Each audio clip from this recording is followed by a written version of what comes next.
Before we begin, tell me, where in the world are you watching from, and what time has found you? The title says it plainly: the most unstable dimensions in Lovecraft's stories. But the truth behind that phrase is far stranger than it appears. In these tales, instability doesn't mean shifting landscapes or breaking laws of physics. It means space lies, time slips, identity unravels. These dimensions aren't separate places. They're deep fractures in the structure of reality itself. Lovecraft didn't invent the idea of other worlds, but he did something more dangerous. He suggested our own might be one among many, and not the most stable. Across his work, we glimpse strange architectures, impossible angles, and folds in space that lead somewhere, but never quite say where. Scholars speak of higher planes and metaphysical geometry. He gave them form in rotting farmhouses, crumbling cities, and sealed vaults beneath the earth. Some stories offer only a moment, a flash of something wrong.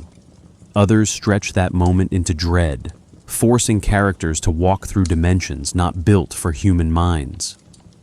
The deeper you look, the more it seems these spaces are trying to show us something, or erase us entirely. So we begin not with monsters, but with cracks. Cracks in rooms, in dreams, in thought itself. If you're still with me by the end, you may wonder whether the ground beneath you has always been this firm, or whether you simply stopped noticing when it shifted. Lovecraft began writing his most unstable spaces during a period when space itself had stopped behaving. Between 1905 and 1915, Einstein's papers dismantled classical geometry, replacing certainty with relativity and curvature. By the 1920s, these ideas had leaked into popular science magazines that Lovecraft read obsessively. This matters because his dimensions are not fantasy inventions. They are literary responses to a world where measurement no longer guaranteed truth. He treated instability as a condition of the universe, not an exception. Consider this carefully. When science admits that space can bend, literature no longer needs portals. Reality already contains the breach. Older traditions help shape how that breach was imagined. 19th century occultism proposed layered planes stacked beyond human senses. Dreams were treated as access points rather than illusions. Philosophers had already eroded stable being. Nietzsche's world was flux without center, while Schopenhauer reduced reality to perception and will. Lovecraft rejected their hope of insight. He kept the structure and removed the comfort. His unstable dimensions are not paths upward, but sideways. Not revelations, but dislocations.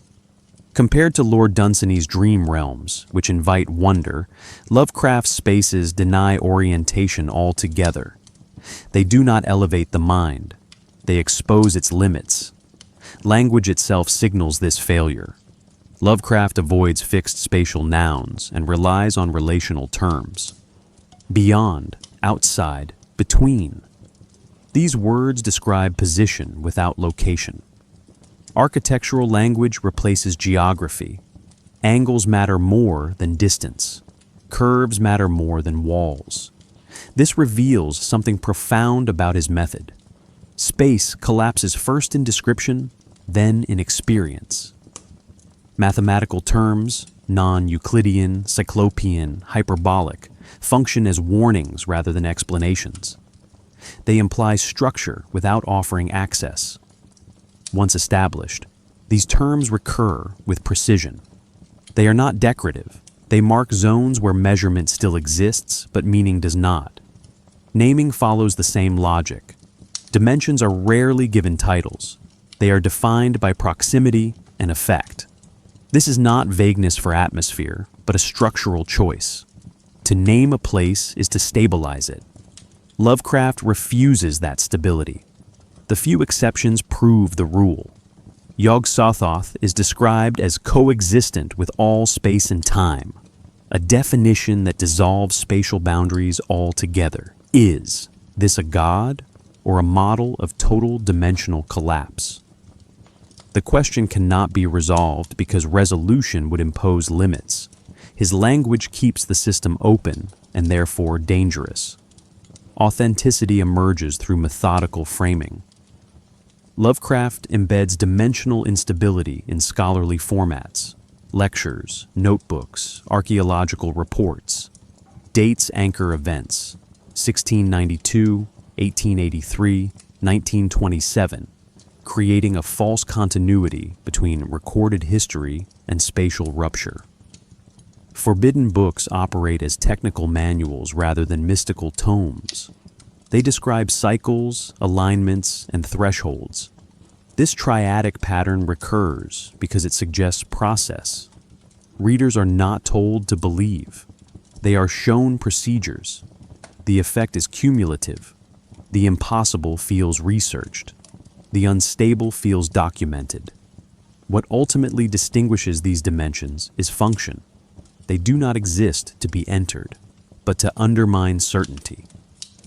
Characters rarely travel through them. Instead, the dimensions intrude. Walls thin, angles open, time slips sideways. Not invasion, but overlap. Human senses register contradiction before reason intervenes. Madness follows not from terror, but from failed integration. The mind encounters data it cannot organize. That failure becomes permanent. Once perceived, instability cannot be unseen. This foundation matters because it shapes everything that follows. The nature of these dimensions determines how entities move, how knowledge spreads, and why human contact always ends in collapse. Having traced the historical roots, symbolic language, and narrative scaffolding, we can now examine what these unstable dimensions actually do within Lovecraft's universe, and why they make existence itself provisional. The unstable dimensions in Lovecraft's stories are never empty. They are inhabited, crossed, or anchored by entities that do not merely live in these spaces, but are defined by them. These beings are not creatures wandering between worlds. They are structural features of reality itself. To encounter them is to encounter the rules of space breaking down. We must pause here because this distinction matters. These forces are not monsters acting within unstable dimensions, but embodiments of instability. Their presence explains why these dimensions cannot remain fixed, mapped, or safely observed. Yog-Sothoth is the clearest example.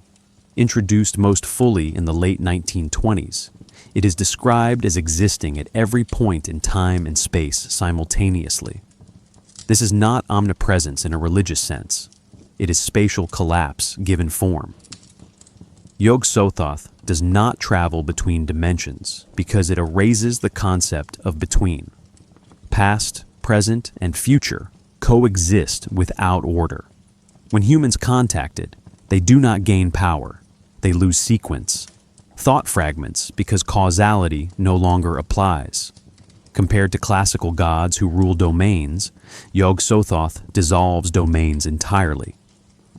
Nyarlathotep operates differently. If Yog-Sothoth represents total dimensional overlap, Nyarlathotep represents controlled movement through instability. He appears repeatedly as a messenger, guide, or translator. This role is deceptive. He does not explain unstable dimensions to humans. He demonstrates them. His shifting forms mirror shifting spaces. Unlike other entities, he speaks, negotiates, and adapts. This makes him more dangerous, not less. He is not chaos, but interface. Consider this carefully. What happens when instability learns how to communicate? Other beings reveal how these dimensions function mechanically. The Hounds of Tindalos, first appearing in 1929, do not chase victims through space, but through angles. Curves protect, corners expose. This detail is not incidental. It shows that dimensional danger emerges from geometry itself. The great race of Yith demonstrates another mechanism: consciousness displacement. Bodies remain in place while minds move across epochs and spatial frameworks. This is not time travel in the popular sense. It is a proof that identity is portable while location is irrelevant. Lovecraft also introduces lesser entities that act as parasites of unstable space. Brown Jenkin, the familiar in The Dreams in the Witch House, is not powerful on its own. Its importance lies in function. It navigates angles humans cannot perceive. It exploits dimensional shortcuts created by warped architecture. These creatures suggest a triadic system.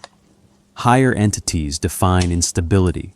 Intermediary beings navigate it, and humans suffer its effects. The hierarchy is not moral. It is structural. Human response to these forces follows a consistent pattern. Contact does not produce terror immediately. It produces confusion, obsession, and delayed collapse. The mind tries to apply three-dimensional logic to multidimensional phenomena. This effort fails. Madness becomes an outcome, not a punishment. Not insanity as chaos, but as overload. Is this weakness or biological limitation? Lovecraft offers no answer. He treats the failure as inevitable. What unites these entities is not intent, but alignment.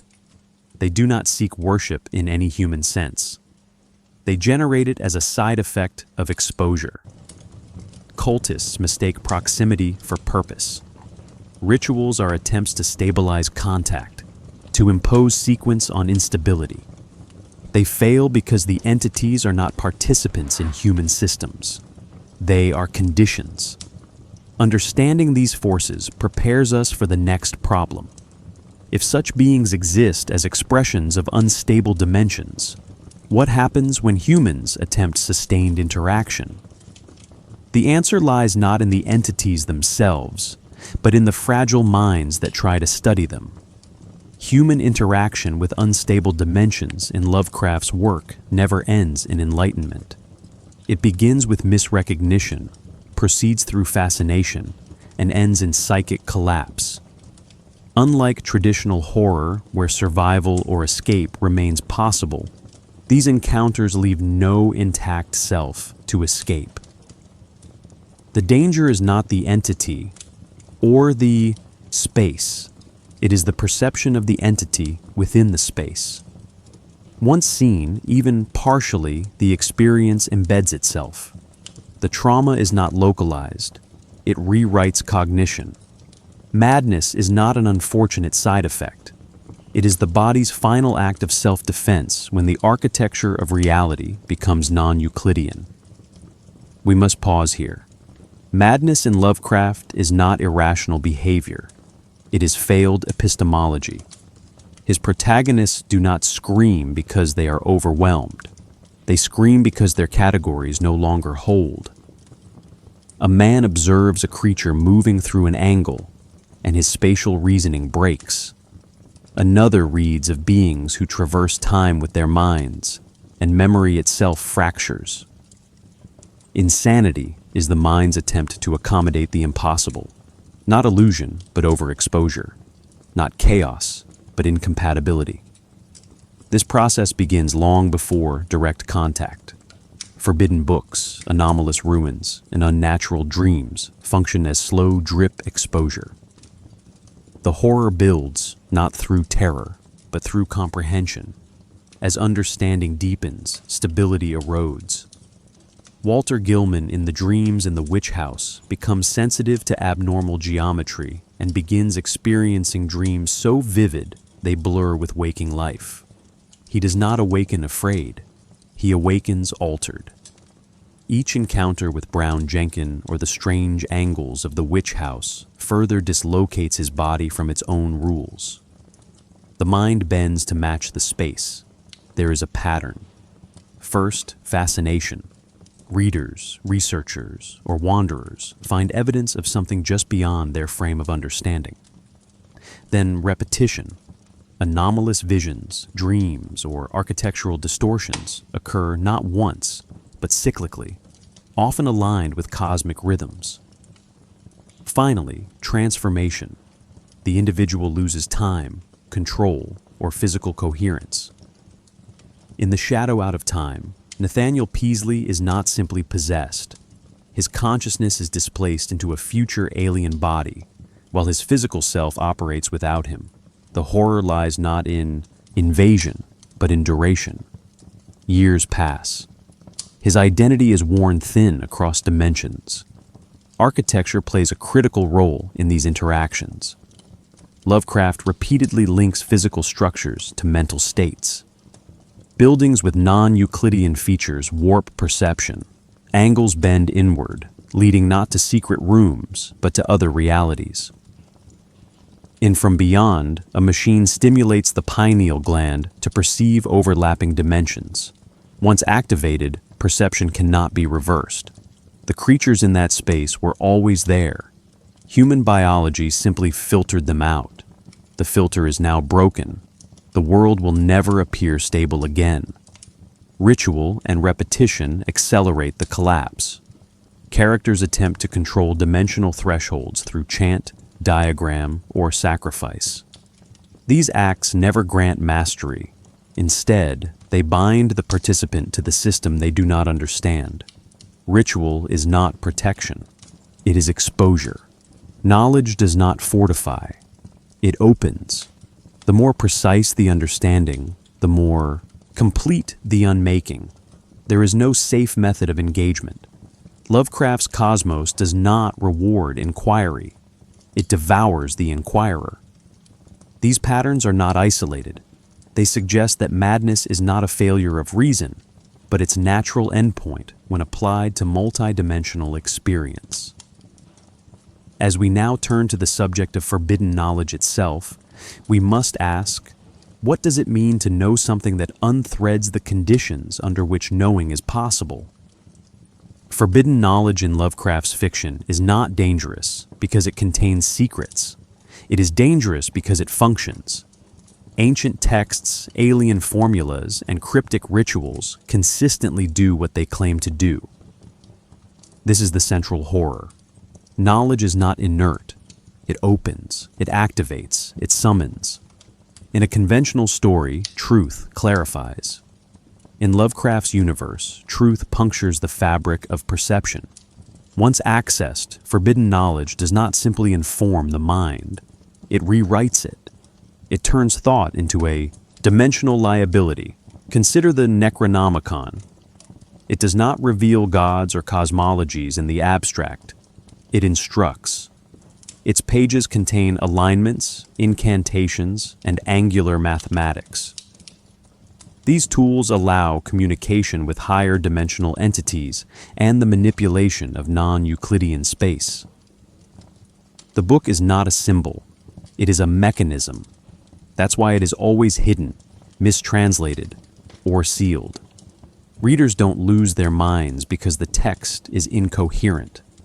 They lose their minds because it is too coherent, exposing systems the human brain was never built to hold. What we see across Lovecraft's stories is a pattern of epistemic collapse. Reality is not threatened by monsters or chaos, but by comprehension. In The Whisperer in Darkness, the protagonist's attempts to decipher alien communications result not in revelation, but disembodiment. The more he understands the Mygo's methods, the more he becomes vulnerable to them. This reveals something profound. Knowledge itself behaves dimensionally. It does not sit still.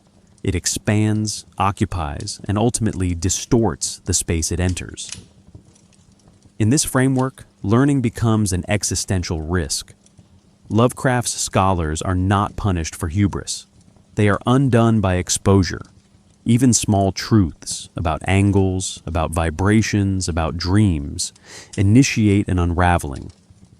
What begins as abstract theory often ends in physical consequence. In From Beyond, activating a device that alters human perception, allows entry into overlapping spatial dimensions. The protagonist does not go anywhere. The world around him becomes more visible. That visibility becomes a trap. The creatures he sees were always there. His knowledge simply removed the veil. This raises an unsettling implication. If forbidden knowledge can activate latent dimensions, then ignorance may be the only form of protection. But Lovecraft never offers ignorance as a refuge. Characters are drawn to the unknown by dreams, by ancestry, by inexplicable memory. The call precedes the choice. Knowing is not an act of will. It is a condition that unfolds through lineage or circumstance. This renders epistemic collapse not a personal failing, but a cosmic inheritance. Language fails as knowledge expands. Across Lovecraft's writings, narrators reach points where vocabulary fractures. They speak of indescribable shapes, angles that should not exist, and colors outside the spectrum. These phrases are not evasions. They are evidence that language is spatially bound. When perception surpasses three-dimensional norms, words fragment. This linguistic breakdown mirrors cognitive collapse. Communication becomes impossible, not because the experience is ineffable, but because it lies outside the syntax of human reality. To know in Lovecraft's universe is to become unfit for one's own dimension. The mind stretches to include too many variables. The self becomes porous. What remains is not insight, but dislocation. The thinker no longer fits the world. The world begins to resist comprehension. This sets the stage for the next shift. Once knowledge has ruptured identity and reality, what remains is the record, the artifact, the trace. Lovecraft's stories are often presented as recovered texts, testimonies, or confessions. In the next section, we will examine how these moments of dimensional instability manifest within specific narratives, and how literature becomes the last attempt to map the unmappable. Lovecraft's unstable dimensions are not set pieces. They are arguments, philosophical claims rendered spatial.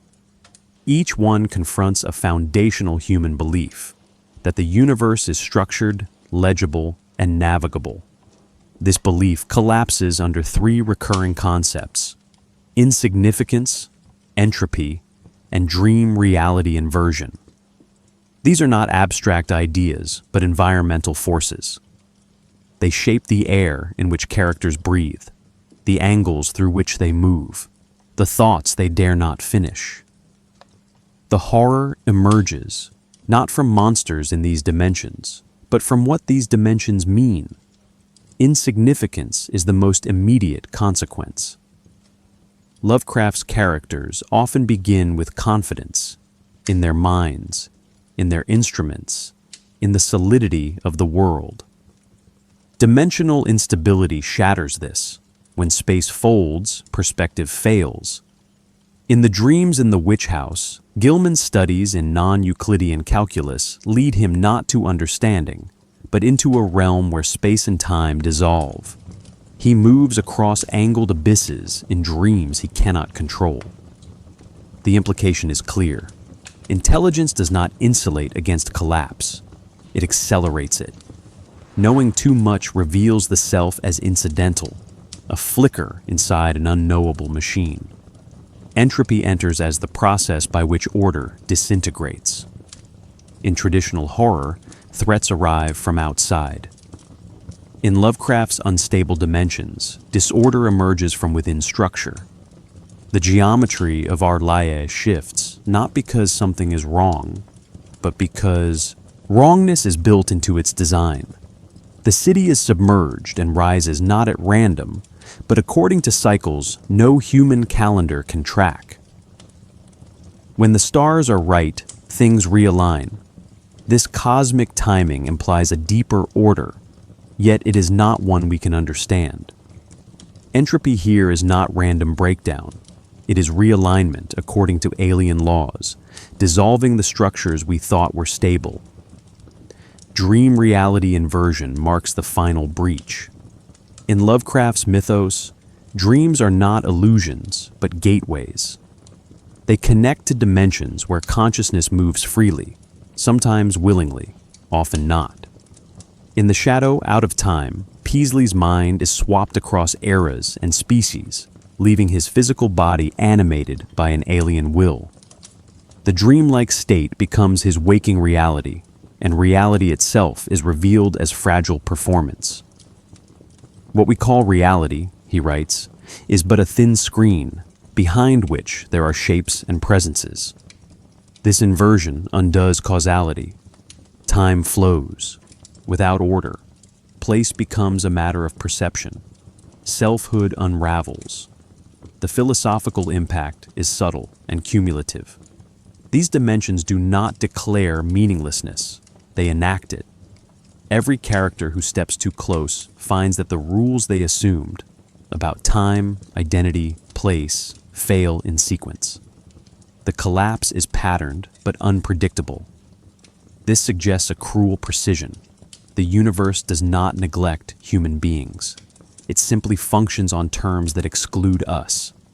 There is no malice, only misalignment. Reality is structured, just not for us. What distinguishes Lovecraft's approach is that these themes are not revealed all at once. They emerge as side effects. A door is slightly too narrow. A shadow bends the wrong way. A book describes a ritual whose spatial implications are never fully translated. These clues accumulate. They resist synthesis. The horror builds because it is never framed as a single realization. Instead, it arrives as drift, like gravity pulling reason sideways. These concepts, insignificance, entropy, dream reality, collapse, are not interchangeable. Each erodes a different aspect of human stability. One attacks meaning. One attacks structure. One attacks consciousness. But their interplay defines what it means to move through Lovecraft's unstable dimensions. They do not merely distort space. They reveal the assumptions beneath it. This prepares us to examine the entities and forces that occupy, or are, these dimensions. For if the laws of space and thought can collapse, what kind of beings are native to such collapse? What lives not beyond the stars, but between the angles? The beings that inhabit Lovecraft's unstable dimensions are not life forms in any biological sense. They are principles made animate, expressions of spatial contradiction, temporal disjunction, and cognitive overload. To describe them as gods is to misunderstand their role. They are not worshipped because they offer salvation or punishment. They are worshipped because their very existence exposes reality as conditional. Each entity is not merely housed within a dimension. It is the instability that dimension represents. Yog-Sothoth, often described as the key and the gate, exemplifies this principle. It is said to be coterminous with all time and space, not as a metaphor, but as a spatial assertion. Yog-Sothoth is not in the universe. It is the collapsing boundary between all points in the universe. When Wilbur Whateley's brother rampages across Dunwich, the landscape warps. Voices echo from nowhere, and space itself bends. This isn't magic. It is the result of a partially incarnated dimensional being pressing through a geometry that cannot contain it. Worship, in this context, is merely ritualized exposure to something structurally incompatible with human life. Nyarlathotep presents a different case. Unlike the other outer gods, Nyarlathotep moves freely between worlds, disguises itself, speaks, mocks, teaches. But what it teaches is infection. Nyarlathotep is not chaotic. It is deliberate, linguistic, and theatrical. Yet every appearance alters the logic of the space it enters. It brings dreams that overwrite memory, suggestions that displace thoughts. This isn't persuasion, it's a dimensional interference pattern. It does not exist within a single form because its essence is transition. It is instability given voice. Some beings demonstrate instability through motion. The hounds of Tindalos travel through angles. Curved spaces are safe. Sharp intersections are dangerous. This is not decorative world building. It is metaphysical mechanics. These beings do not move through space. They emerge from its folds, from points where human geometry fails. Their very existence implies a universe where space has internal tensions, where beings can exploit cracks we cannot see. They do not enter a room. The room reconfigures to include them. The great race of Yith, by contrast, shows instability not through space, but through consciousness. They transfer minds across time and species, embedding themselves within alien bodies for centuries. Their own architecture is designed to accommodate these shifts. Vast libraries, modular rooms, fluid chronologies. When Nathaniel Peaslee experiences this transference, he returns to find his memories corrupted, his body unfamiliar. This is not dream or possession. It is interdimensional migration, using identity itself as the vehicle. These beings operate on a logic that resists containment. Lovecraft often avoids direct description, using phrases like unnameable, indescribable, or outside known space. But these are not evasions. They are clues. The entities cannot be described because description requires fixed properties: shape, color, motion. These properties presuppose stable dimensions. To describe an entity from outside those dimensions is to commit a category error. Language collapses, not from fear, but from misfit. And yet, fragments accumulate.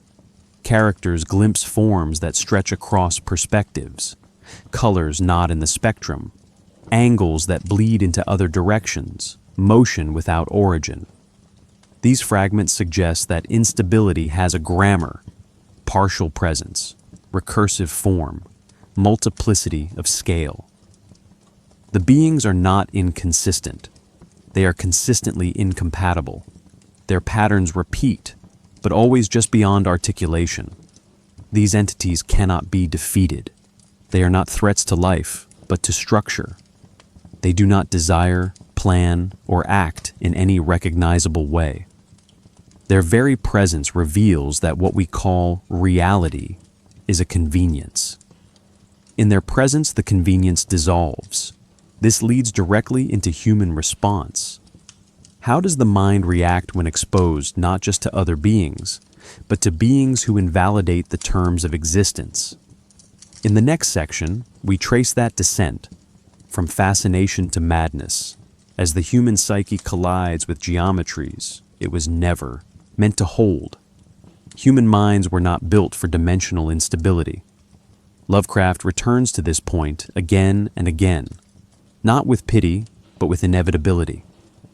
When his characters encounter multi-dimensional spaces, or beings, their reactions follow a clear arc: curiosity, recognition, then collapse. Not collapse in the theatrical sense, but a deep cognitive failure. Thought turns inward. Language disintegrates. Time begins to skip.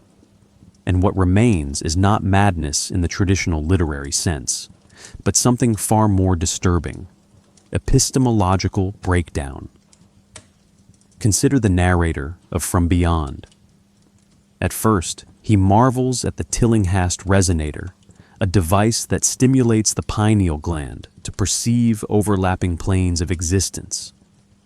But once the machine activates, the room itself is no longer trustworthy.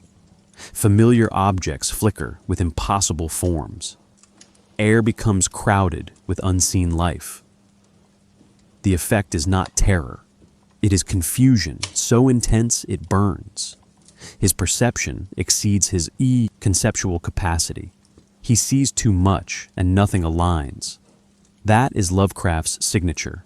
Fear that arises not from being wrong, but from being partially right in a system too large to verify. Dreams often initiate the exposure. In the dreams in the witch house, Gilman's nightmares are not symbolic. They are incursions. The warped architecture of his rented room forms an access point, an angle which was not an angle. And Brown Jenkin arrives not as hallucination, but as courier. Gilman begins to lose track of time, to vanish from locked rooms, to return with foreign dust on his skin. These are not visions, they are displacements. The dream becomes continuous with waking life. Soon, he no longer knows which is which. Other stories use architecture to induce psychic erosion. The city of R'lyeh, in the Call of Cthulhu, is famously described as containing great angles, but not right angles, a geometry so alien that sailors become disoriented walking through it. Here, space disorients not by deception, but by truth. The structures follow rules, but not ours. Human balance, direction, and depth perception falter because they depend on three-dimensional consistency. When that consistency fails, so does the mind. The horror is not that R'lyeh is wrong, but that it is correct in a system not built for us. Sometimes the madness is prolonged and functional. In The Shadow Out of Time, Peaslee returns from his consciousness displacement with partial memory. He lectures, writes, and dreams, but everything he experiences feels borrowed.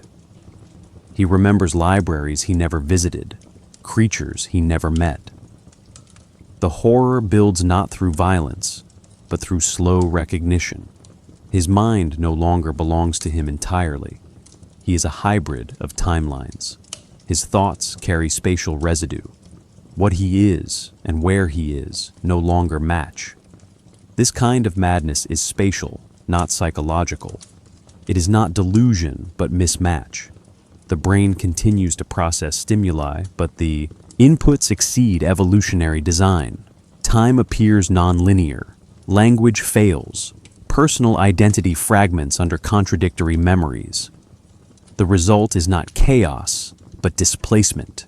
The individual becomes a relic, still visible, but no longer fully present. Crucially, madness is often framed as a kind of forced adaptation. The human mind tries to stretch to accommodate dimensional knowledge, but this expansion has a cost. Some characters vanish entirely. Others remain physically intact, but mentally unmoored. Lovecraft implies that consciousness is elastic, but not infinitely so. Contact with unstable dimensions does not simply break the mind. It reconfigures it into something unrecognizable to itself. This transformation prepares the ground for the next and final mechanism, knowledge. For what the mind cannot endure, it often attempts to record. And in Lovecraft's Mythos, these records, letters, books, diagrams, do not merely transmit horror, they become its next conduit. Forbidden. Knowledge in Lovecraft's universe is not a metaphor. It is an active force, structured, transmissible, and volatile. It is not dangerous because it lies, but because it clarifies. The moment of understanding is not cathartic. It is annihilating. Characters who encounter dimensional truths do not lose faith. They lose their place in reality. Once knowledge exposes the instability beneath space, time, and self, it cannot be unlearned. It becomes embedded, recursive, parasitic. This is most evident in The Whisperer in Darkness. When Wilmarth investigates letters from a Vermont recluse, he believes he's deciphering folklore. But the more he learns of the Mygo and their interdimensional machinery, the more his assumptions unravel. A moment comes when understanding flickers into horror. My own voice, speaking with another will. His knowledge has crossed from interpretation into participation. The Mygo are not metaphorical aliens. They are custodians of an unstable reality. Wilmarth's learning does not prepare him. It initiates him. This is not an isolated pattern. In the Dunwich Horror, the Necronomicon offers precise instructions for containing Yog-Sothoth's offspring. The book does not hint or suggest, it prescribes. Yet each use of its knowledge brings the user closer to collapse. Armitage survives, but he does not emerge intact. He has spoken truths that echo across dimensions. His voice becomes a frequency the cosmos can hear. Knowledge, once spoken, moves. This reveals something disturbing. Forbidden knowledge is operational. It functions like a technology. It produces measurable effects. Summonings, dislocations, altered consciousness. In From Beyond, activating the resonator opens latent perceptual fields. The horror is not in what it shows, but in the fact that it works exactly as designed. The barrier between dimensions is thin, because knowledge makes it thin. The act of learning is indistinguishable from dimensional breach. There is no safe distance. Readers of ancient texts, students of strange angles, and dreamers of certain stars are all exposed. What matters is not belief, but access. Knowledge enters not through conviction, but proximity. A whispered word, an inherited dream, a repeated diagram. Each becomes a vector. In the shadow, out of time, Peasley's exposure begins not with choice, but with resonance. His mind is found by something older. His later research only confirms what has already begun. Importantly, Lovecraft never suggests that forbidden knowledge is false. On the contrary, it is too true. That is its danger. It reveals that time is not linear, space is not stable, and thought is not private. These revelations don't destroy the world. They expose that it was never solid to begin with. This is not loss of innocence. It is loss of dimensional coherence. Attempts to contain such knowledge always fail. Books are locked away. Cults are exterminated. Rooms are sealed. But someone always opens the dower. The reason is simple. The knowledge itself exerts pressure. It wants to be known. Or more precisely, once created, it follows its own logic of propagation. Like a sound wave or a spore, it moves through space, finding new hosts. Lovecraft's greatest horror is that knowledge does not need to be believed to function. It only needs to be received. The mind that grasps it becomes a transmitter. The page becomes a gate. And eventually, the reader is no longer reading. They are being read by something larger, older, and dimensionally unbound. This is where literature becomes infection.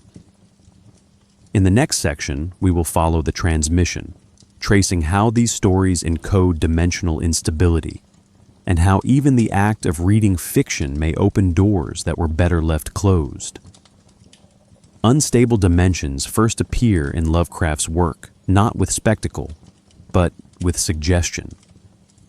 The earliest stories hint at them obliquely, using physical anomalies, linguistic hesitation, and perceptual slippage. From Beyond, 1920, stands as the prototype. A machine is built, not to open a portal, but to activate a dormant capacity in the human brain. The effect is immediate. The narrator sees creatures occupying the same space as himself, invisible only due to the limits of ordinary perception. You see them? You see them? You damn fool! I told you to look with the eyes of the mind. Tillinghast's triumph is not discovery, it's exposure. This is the first time Lovecraft presents space as already occupied, layered, and unstable by design. The music of Eric Zahn, 1921, follows a subtler route. Here, the dimensional boundary is emotional and acoustic. The protagonist hears strange music on the top floor of a Parisian building. Zan's viol holds back something behind the window, something never shown but always implied.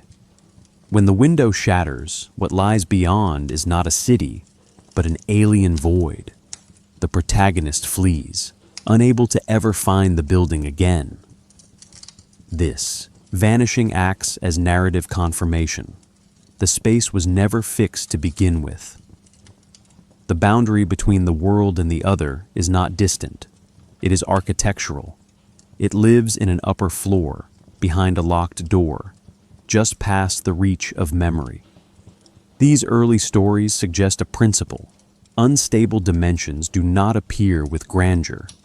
They express themselves through slight displacements, angles that shift, music that bends space, dreams that bleed into waking life. In the statement of Randolph Carter, 1919, a descent into a crypt reveals a voice speaking through a telephone from a place beyond the gate. That voice, inhuman, disembodied, responding to Carter, functions as a spatial anchor. We are not told what dimension has been reached. We are only told it speaks back. This ambiguity becomes a formal feature of Lovecraft's dimensional logic. When contact is made, definition collapses. The Dreams in the Witch House, 1932, expands the idea by tying geometry directly to ritual. Gilman rents a room with warped angles, peculiar, acute, but behaving as if they were obtuse. The architecture itself enables dimensional travel. This is new. Before, instability was an effect. Now it's a tool. Keziah Mason's magic is not symbolic. It's mathematical. Her survival across centuries is made possible by navigating space differently. Brown Jenkin and the Black Man do not appear in dreams. They cross in. The walls thin because someone has learned how to fold them. The witch house doesn't contain a portal. It is a device. This evolution leads directly to The Shadow Out of Time, 1934 to 35, where dimensions stretch across time as well as space. Peasley's mind is exchanged with that of a Yithian, a being from Earth's distant past. He experiences their world, vast libraries, alien skies, and minds from other ages. His consciousness is unmoored, yet functions. The horror lies not in disorientation, but in partial adjustment. Upon returning to his body, he remembers angles and forms not of this earth, and dreams of buried cities that shouldn't exist. Later, excavation confirms them. This story marks a turning point. Dimensional instability is no longer metaphor. It's history. It has material traces. Across these texts, a clear pattern forms. The unstable dimension begins as a suspicion, becomes a tool, and finally becomes reality. It is not an escape from the world, but a correction to our understanding of it. The horror is not what lies beyond. It is that what lies beyond has always been here, just out of sight.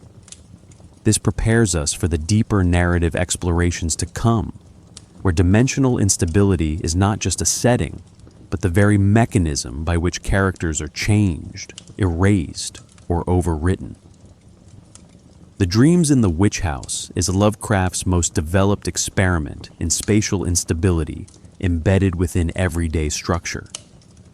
Its setting is not an alien world, but a room, physically accessible, mathematically anomalous, and spiritually compromised. The protagonist, Walter Gilman, is a student of both folklore and advanced mathematics. His curiosity is what marks him. But unlike earlier stories where knowledge slowly unfolds, here the collapse begins at once. Gilman dreams, and in these dreams, the angles of his room become gates. This merging of geometry and ritual reveals the deeper function of the story. It treats space not as container, but as instrument. Gilman's room is described in detail. The walls slanted peculiarly. One of the angles was acute, but behaved as if it were obtuse. This isn't decorative eccentricity. It's a signal that Euclidean geometry has failed. The angle exists, but not by our definitions. Later, the story suggests that the architecture echoes hyperdimensional constructs. Gilman, studying the math of curved spaces and non-Euclidean surfaces, begins to slip unconsciously into another plane. What makes the horror effective is its gradual bleed. He doesn't wake screaming. He wakes confused, sore, covered in dust from unknown locations. His shoes are wet with alien fluids. Something is happening, and he's not quite present for it. Keziah Mason, a 17th century witch, is the historical vector for this instability. She escaped Salem's jail by drawing curves and angles on the cell wall. Her knowledge, passed through time, is spatial in nature. She doesn't fly, she folds. Her survival across centuries is not magical, but dimensional. She accesses outside, not as distance, but as folded proximity. This shifts the narrative from spectral haunting to interdimensional manipulation. Keziah's ally, Brown Jenkin, functions as a familiar, but also as a signal of spatial breach. It appears and vanishes at will, leaving wounds and traces. Its small size implies it moves through architectural cracks the way water moves through stone. The Black Man, suggested to be Nyarlathotep, enters the dream, sequences as a human-like presence, but his role is deeper. He is not a deity in symbolic terms. He is interface. Gilman dreams of vast spaces, non-human geometries, and alien stars. Nyarlathotep stands in the middle, not to explain, but to conduct. This reflects a recurring function in Lovecraft's Mythos. Some beings are not entities, but translators of spatial instability. They introduce dimensional disorder into human frames without comment or defense. One of the most disturbing moments in the story occurs when Gilman wakes with an infant's body beside him, and later hears of a local child's disappearance. The implication is not metaphorical. He has physically crossed dimensions and been used as a ritual participant in events he cannot fully recall. This confirms the full horror. These are not dreams. They are partial experiences. His mind is attempting to process a different dimensional logic, and what survives the translation is fragmented, irrational, and catastrophic. The witch house is not haunted. It is active. Its angles, constructed centuries ago, remain aligned to forces still present. The narrative function of this story within the larger mythos is to shift the reader's understanding of space as vulnerable. Where earlier tales suggested alien beings might intersect with Earth from afar, this story reveals that such intersections can be built.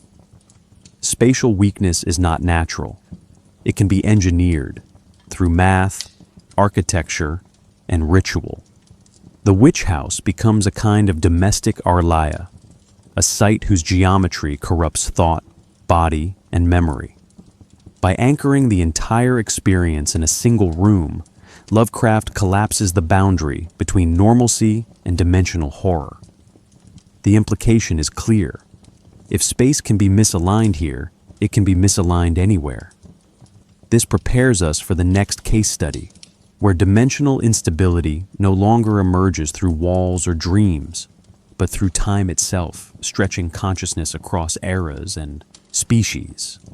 The Shadow Out of Time stands as Lovecraft's most ambitious exploration of dimensional instability, not through warped architecture or intersecting angles, but through consciousness unmoored from time. The story begins with a rupture. In 1908, Professor Nathaniel Peaslee collapses during a lecture and awakens 5 years later with no memory of his own behavior during that time. He is told he acted like another person, spoke unknown languages, pursued strange research. His body remained, but something else had occupied it. The horror lies not in possession, but in displacement. Peaslee was removed from time, and someone else took his place. Unlike earlier tales, this story treats dimensional instability as a psychological and historical phenomenon. Peaslee's mind has been pulled backward into the body of a member of the great race of Yith, a civilization that dominated Earth millions of years ago. The Yithians are not gods or ghosts. They are archivists. Their method of survival is consciousness exchange across vast spans of time. What seems like science fiction is rendered with unnerving precision. Peaslee remembers great libraries beneath black cyclopean towers, beings of rugose cone-shaped bodies, and thoughts that moved across time like wind through leaves. These are not dreams. They are the aftershocks of exposure. What makes this story so disturbing is its restraint. The horror builds through recollection, not spectacle. Peaslee returns to his life, but dreams persist. He sees architecture not yet built. He remembers languages no one speaks. The familiar becomes provisional. Eventually, he travels to Australia and discovers ruins that match his impossible memories. There, in a subterranean vault, he finds the final confirmation, a bas relief depicting his human form, as seen by the Yithians. This is not metaphor. His mind really traveled, and the Yithians left a record. Here, Lovecraft inverts a core narrative device. Incomprehensible. Earlier stories, spatial instability is externalized. Rooms shift, cities rise, portals open. In the shadow out of time, instability resides within the self. The human body becomes a passive shell, a vessel for transdimensional exchange. Memory is no longer a linear archive. It becomes porous, crowded with incompatible timelines. Peaslee's thoughts are invaded not by madness, but by coherence from another reality. This is a new kind of epistemic horror. Not loss of self, but multiplication of selves across frames. The great race of Yith itself is a key innovation. They are neither malevolent nor benevolent. They are simply operating on a scale incompatible with human ethics. Their consciousness can occupy any species, any time. They do not conquer through violence, but through access. This form of contact is Lovecraft's most advanced rendering of cosmic indifference. The Yithians study us the way we study insects, curiously, methodically, without malice.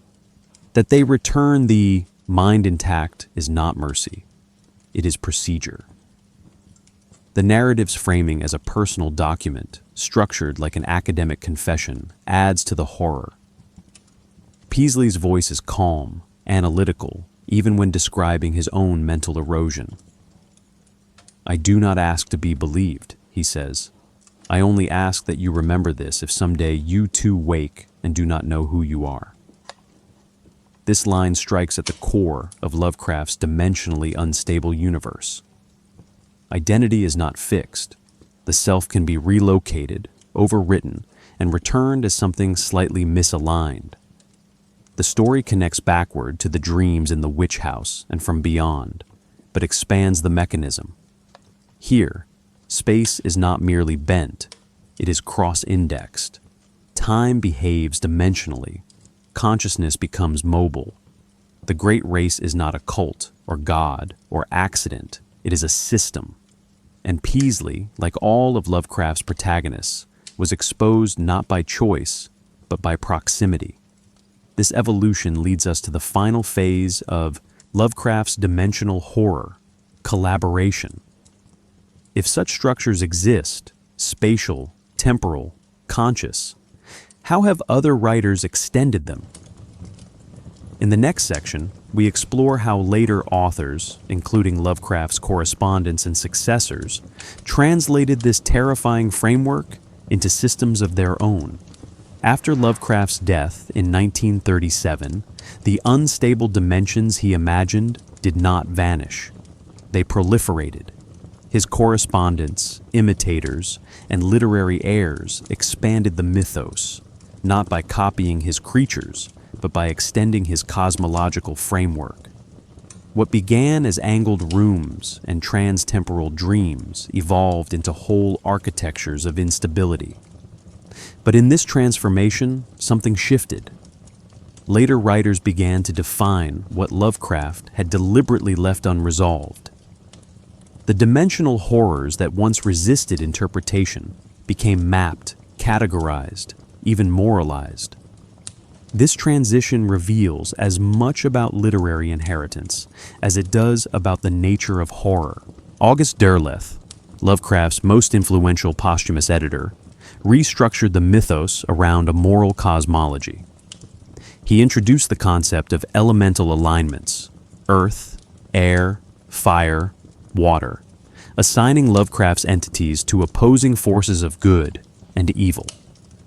Yog-Sothoth became a symbol of cosmic chaos, countered by benevolent elder gods. While Derleth helped preserve and popularize Lovecraft's work, this shift undermined its original intent. Dimensions no longer signified existential collapse. They became battlefields. What was once unknowable was now diagrammed. The terror of structural instability was replaced with allegorical dualism. Other collaborators retained more of Lovecraft's ambiguity. Clark Ashton Smith, for instance, explored unstable space through poetic decay and Baroque otherworlds.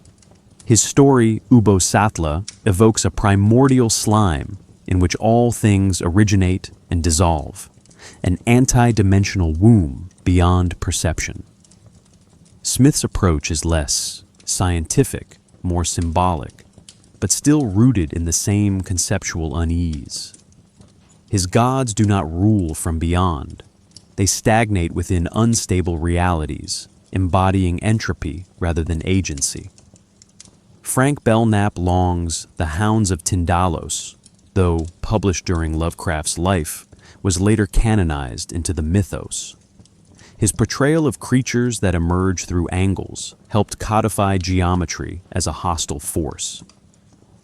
Unlike Lovecraft, Long made the mechanics more explicit. Curved spaces are safe, angular ones dangerous. The result was vivid but finite. The horror became tactical. Lovecraft implied, Long explained.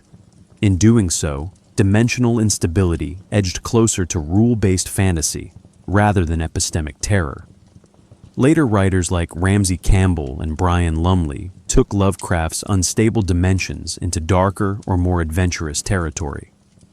Campbell's stories, especially The Plane of Sound, evoke spaces where auditory perception fractures reality, dimensions not visual, but sonic. This expands the sensory register of instability, suggesting that the breach might begin in any perceptual channel.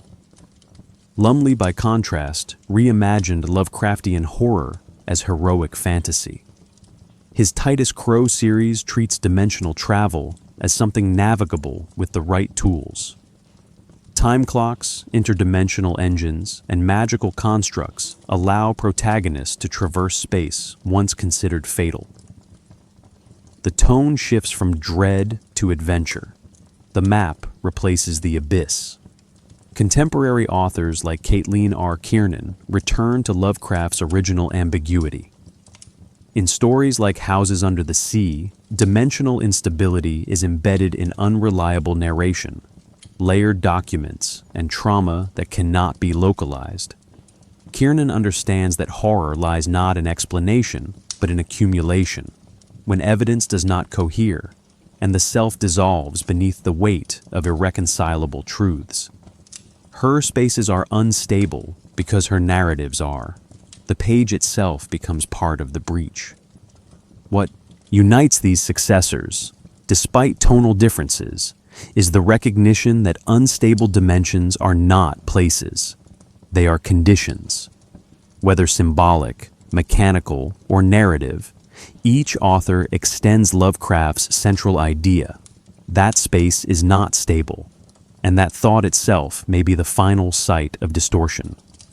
Some formalize that instability, others immerse in it, but all participate in a tradition where horror does not scream. It shifts. Having traced this evolution from angled rooms to literary mutations, we now turn to the world beyond fiction. For these ideas did not remain confined to the page. They seeped outward into sightings, conspiracies, media, and subcultures, where unstable dimensions began to feel not only possible, but real. Stories of unstable dimensions have long since escaped the boundaries of fiction. Across forums, documentaries, and personal testimonies, people now report encounters with spaces that shift, times that fold, and perceptions that fracture. These are not branded as Lovecraftian. They are framed as real. The backrooms, a vast yellow-lit labyrinth supposedly accessed by no clipping out of reality, originated as a meme, but rapidly evolved into a sprawling collaborative mythology. It mirrors Lovecraft's principles perfectly. Banal architecture rendered infinite, absence of logic, and hostile dimensional logic beneath surface normalcy. No monsters are needed. The space itself is wrong. Urban legends amplify these themes. The Philadelphia experiment, first circulating in the 1950s, claimed the U.S. Navy accidentally phased a ship out of existence. Crewmen were said to fuse with metal, vanish into other dimensions, or reappear raving. Though widely debunked, the story survives because it scratches at the same unease Lovecraft explored. The fear that technology might expose layers of space we were never meant to see. The legend thrives because it requires no proof, only possibility. In this, it echoes from beyond, exactly a machine built not to create another world, but to reveal one already here. Internet horror communities have become laboratories for modern dimensional anxiety. Projects like the SCP Foundation catalog anomalous locations, rooms that reset, hallways that loop, basements that do not end. While often playful, these narratives return obsessively to one idea: unstable space as infection. Encountering these dimensions changes behavior, cognition, and eventually selfhood. What was once entertainment becomes a participatory exercise in epistemic collapse. These collaborative stories are not just read, they are expanded, mapped, and debated, with each edition eroding the line between imagination and ontology. The motif also thrives in visual media. Event Horizon, 1997, presents a spaceship that disappears and returns altered, now a conduit for a hostile, incomprehensible dimension. The Mist, 2007, invokes military experiments piercing thin spots in reality, unleashing beings that do not belong. In Annihilation, 2018, a zone of spatial and biological distortion consumes everything within its reach. These films do not name their horrors. They imply dimensional corruption without fully explaining it. The result is discomfort, not closure. Something has happened to reality, but no one knows what rules it obeys now. Why do these ideas persist? Because they engage a fundamental insecurity, that reality is conditional. We trust space to remain solid, time to move forward, perception to align with truth.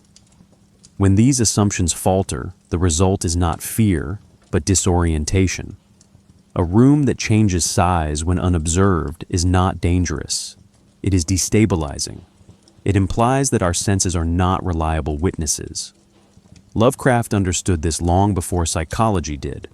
Horror is not what is seen, but what cannot be integrated into meaning. In subcultures, the impact becomes personal. Some treat Lovecraft's mythos as metaphor, others as map. Occult forums debate the symbolism of Yog-Sothoth as a hyperdimensional archetype. Chaos magicians reference non-Euclidean geometry in ritual design. Conspiracy theorists collapse fiction and fact entirely, citing Necronomicon-like texts as leaked documents. These appropriations reflect more than confusion. They express a desire for access. If the world is breaking at the edges, some want to step through. The dimension becomes not curse, but escape. But the deeper reason these narratives endure lies elsewhere. They reflect a shift in how we experience the world, fractured, mediated, layered. We live amid overlapping digital, psychological, and physical spaces. We lose time. We revisit memories reshaped by media. We dream in feeds and notifications. The modern self is already dimensionally unstable. Lovecraft's vision has persisted not because it terrified us, but because, over time, it began to resemble us. So, where does that leave us? Perhaps we've always lived in an unstable dimension. Perhaps the mind is not just a tool for understanding space, but the first thing to fracture when space turns back and understands us. Modern media has become the primary vessel for translating Lovecraft's unstable dimensions into felt experience. But unlike his fiction, which suggested more than it showed, today's adaptations often visualize the unvisualizable. This creates a paradox. The more literally these dimensions are rendered, the less effective they often become. And yet, certain films, games, and soundscapes manage to preserve the core terror, not through spectacle, but through structure. They do not depict instability. They make us inhabit it. Take Event Horizon, 1997, where a spaceship disappears into a black hole and returns changed. The ship's architecture is vaguely Gothic, but what haunts it is not a ghost. It is dimensional residue. The crew speaks of seeing things, hearing voices, and most tellingly, losing track of time and place. The horror comes not from any visible monster, but from the implication that space itself has been rewired. One crew member states, "It's alive," referring to the ship. But what he means is that its geometry has acquired will, a perfect articulation of Lovecraftian terror. In games, the effect is more direct. Control, 2019, builds its narrative around a constantly shifting building known as the oldest house. Rooms stretch, rotate, or disappear. Normal physics fail. The player never feels safe, not because of enemies, but because the rules of the world are uncertain. The house echoes the dreams in the witch house, a space where architecture is active, not passive. Similarly, in Bloodborne, 2015, layers of reality fold and reveal themselves as the player acquires insight. The more you see, the more unstable the world becomes. Awareness is a trigger, not a reward. Film again reinforces the psychological core of dimensional horror. The Endless, 2017, presents a rural cult trapped in invisible time loops. The landscape looks ordinary. Desert plains, cabins, empty skies. But time resets, space rearranges, and the characters slowly realize they are inside something conscious. The film never names the force behind it, but we understand it operates dimensionally. The setting is not haunted. It is observing, bending to ensure recurrence.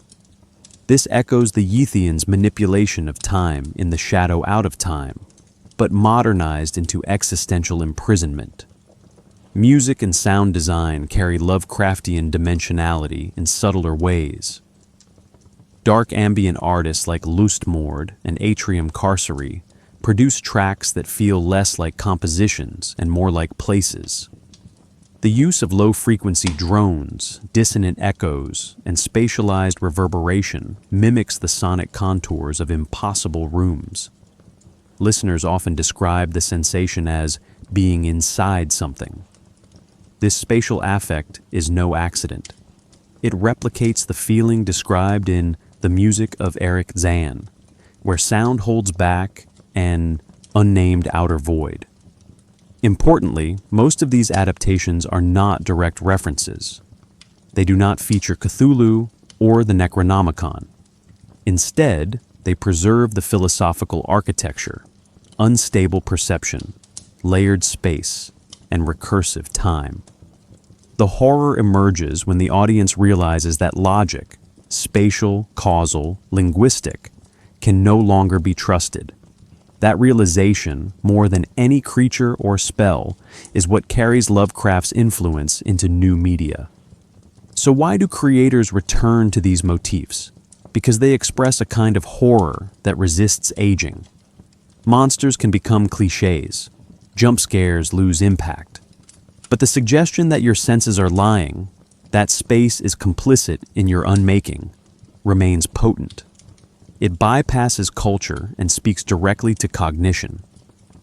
And in an era where our tools of perception, phones, screens, algorithms, increasingly mediate our experience of the world, this fear has only deepened. These adaptations succeed not when they explain, but when they disorient.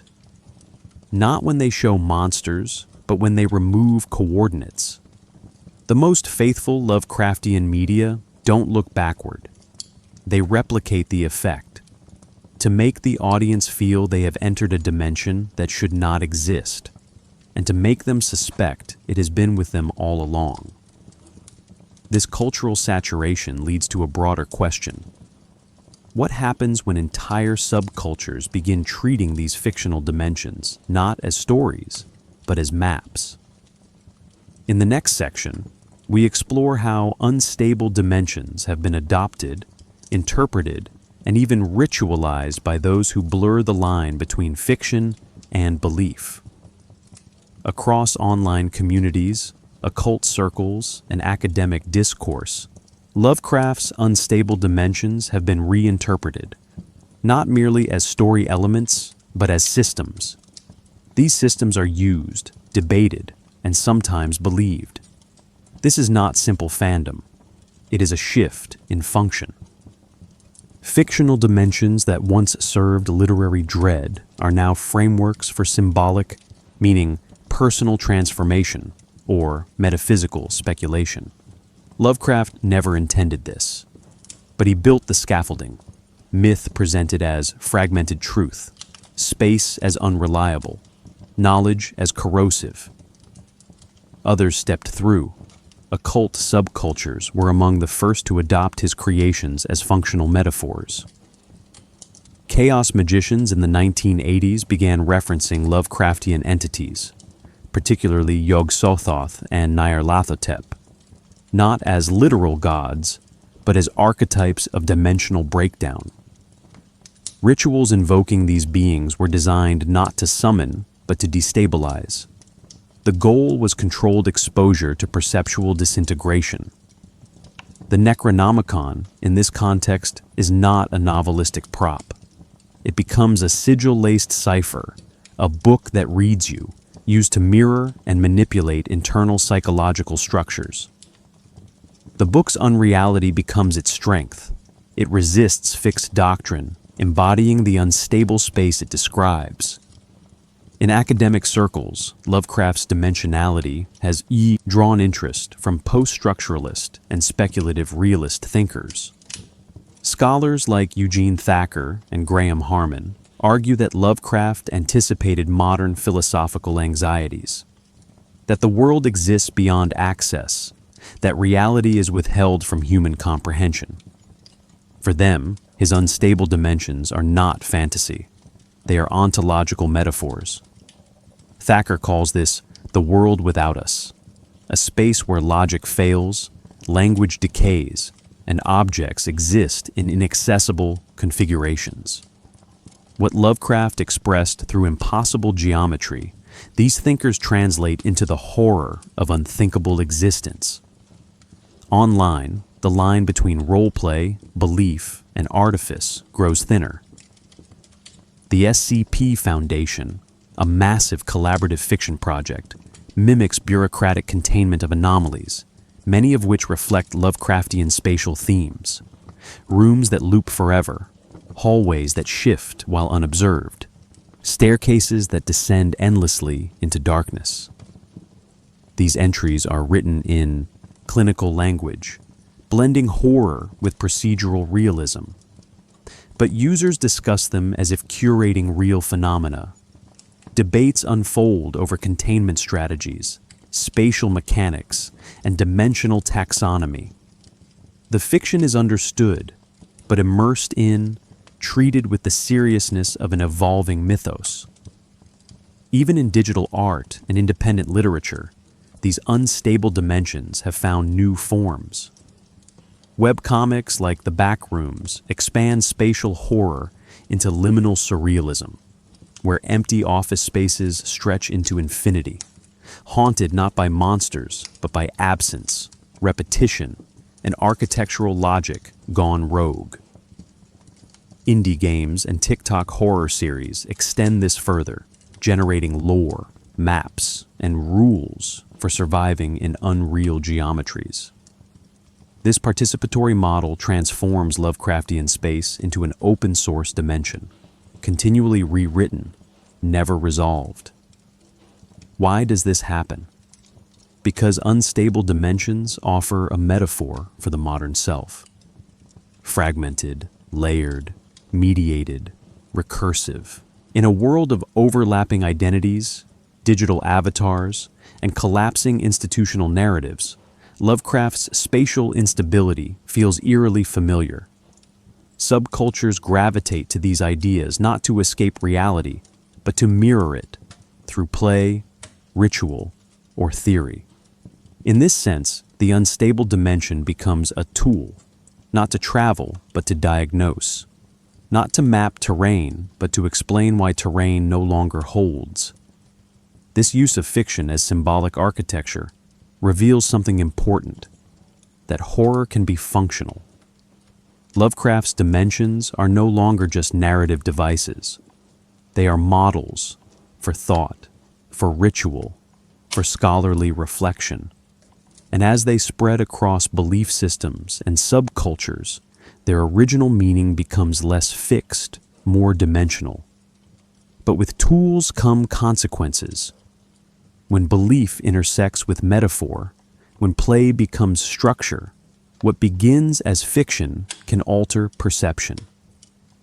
In the final section, we examine the lingering psychological effect of these ideas, how they continue to shape our understanding of self, reality, and the limits of what the human mind was built to bear.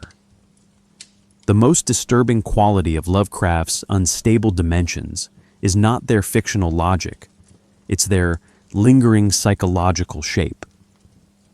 Once imagined, they cannot be unimagined. They persist not as stories, but as frameworks, ways of seeing the world, questioning perception, and doubting the solidity of thought itself. This is their final transformation, from plot device to cultural metaphor to internal architecture. The mind, having glimpsed a model where space is deceptive and time untrustworthy, never quite returns to its previous equilibrium. These concepts are not limited to genre readers or occult practitioners. Their influence has quietly seeped into mainstream psychology. Descriptions of derealization, feeling like the world isn't real, often echo Lovecraft's own language. Flatness, unreality, spatial distortion, the sense that objects and bodies have lost coherence. Similarly, those experiencing extreme dissociation report sensations that could be lifted directly from the shadow out of time. False memories, time loops, visual glitches, the fear of being replaced. Lovecraft fictionalized these breakdowns not to romanticize them, but to show how thin the border is between reality and its representations. Philosophically, this leads to a deeper unease. If dimensions can be layered, shifted, or folded, as Lovecraft repeatedly implies, then experience itself becomes contingent. Our sense of continuity may simply be the residue of a stable enough dimension. But what if that dimension erodes? What if, as From Beyond suggests, the barriers are biological, not metaphysical, and one shift in perception is all it takes to reveal the wrongness just beneath the visible? This question doesn't seek an answer. It embeds itself as a persistent doubt. This doubt has a curious durability. In an era saturated by simulations, deepfakes, altered timelines, and algorithmic perception, many now intuitively grasp what Lovecraft dramatized. You walk into a familiar building, and it feels off. You remember something that no longer exists. You wake from a dream more vivid than the morning light. These are not proof of alternate dimensions, but they are structural echoes of Lovecraft's vision. The idea that the universe is not fixed, and never was. This is why his dimensions endure. Not because they're terrifying, but because they fit. They offer a language for a world increasingly experienced as fragmentary, recursive, and opaque. They make metaphysical instability tangible, not by explaining it, but by demonstrating its effects on people, on minds stretched too thin, on identities warped by perception, on bodies displaced by unseen forces.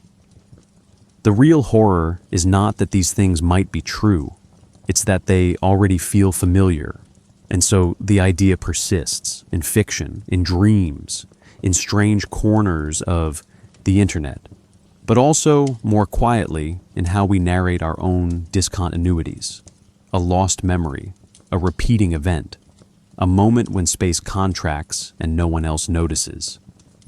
Lovecraft left the doors open, not to monsters, but to possibility. And possibility, once named, becomes permanent. We are left not with conclusions, but with questions. What if madness is not error, but exposure? What if our world is simply a narrow band within a wider, flickering field? What if knowledge doesn't expand reality, but phrase it? The answers are not the point. The question is what dimension you were in when you started asking.